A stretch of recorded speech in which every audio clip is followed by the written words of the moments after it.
அஸ்ஸலாமு அலைக்கும் வரஹ்மத்துல்லாஹி வபரகாத்துஹு.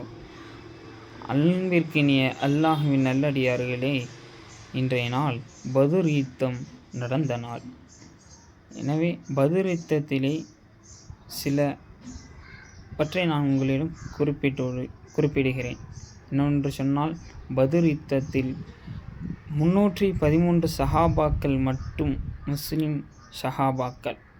குறைஷி காஃபிர்கள் 1000ற்கு மேற்பட்டோர் அல்லாஹ் விடத்தில் நபிகள் நாயகம் ஸல்லல்லாஹு அலைஹி வஸல்லம் அவர்கள் சஜிதாவில் விழுந்து அல்லாஹ்விடம் துஆ செய்தார்கள்.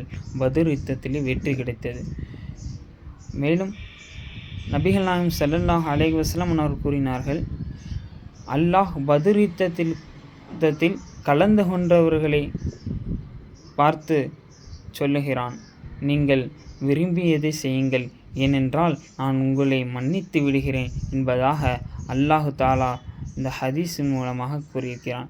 எனவே நபிகள் நாயகம் ஸல்லல்லாஹு அலைஹி வஸல்லம் அவர்கள் கூறியிருக்கிறார்கள். மேலும் பதுர் யுத்தத்தில் கலந்து கொண்ட சஹாபாக்கள் நமக்கெல்லாம் ஜனாசா தொழுகை 4 தக்பீர் தான்.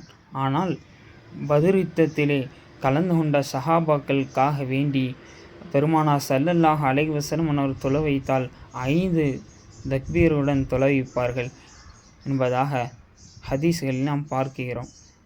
அஸ்ஸலாமு அலைக்கும் வரஹ்மத்துல்லாஹி வபரகாத்துஹு.